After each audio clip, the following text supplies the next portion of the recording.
And you go to the 10 Commandments. The first commandment tells you that you shall not have any other God before me. And the second one is also an emphasis of the first one. Make no idols of things on earth or in heaven that are looking like me.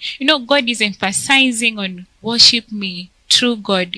And we've seen that even in this lesson where the Jewish children were taught there is only one God, worship him alone. Why do you think there is that persistence, insistence of God just insisting that his children must worship him?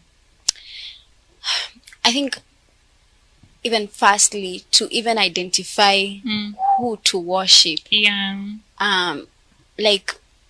The question is, why wouldn't I worship my phone? Like, who says it can't be a God? Or why wouldn't I worship? Like, the question is like, why God, How do I identify God as the true God? If we say that we need to worship the true God, and creation is the one thing that sets him apart. Okay. In the book of Exodus chapter 20, when we are being given the fourth commandment that helps us identify who God is, it is the only part that says this is Jehovah.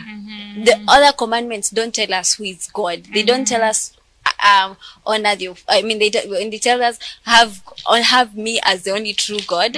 But the fourth commandment identifies him.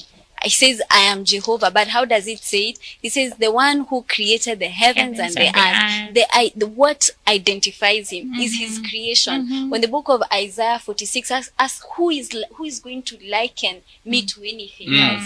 It's because I am not made. It's because I am the creator. And if God is set apart by his creation, it means that human beings cannot worship that which is created, and therefore we all worship only to the creator.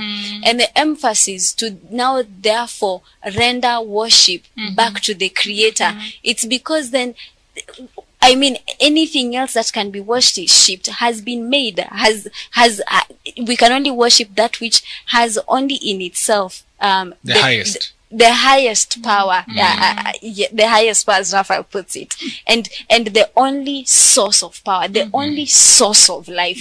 All the other things have no source. They are given life if they are living, and if they are not living, then they are created, and therefore it is to turn back to the creator, to turn back to a higher being, to turn back to the one only who is owed that worship. Amen. Jesus has told us why we should worship the Creator, and she puts it clearly that in Genesis chapter 1 verse 1, God, in the beginning, God created the heavens and the earth, and that is what sets God aside, apart.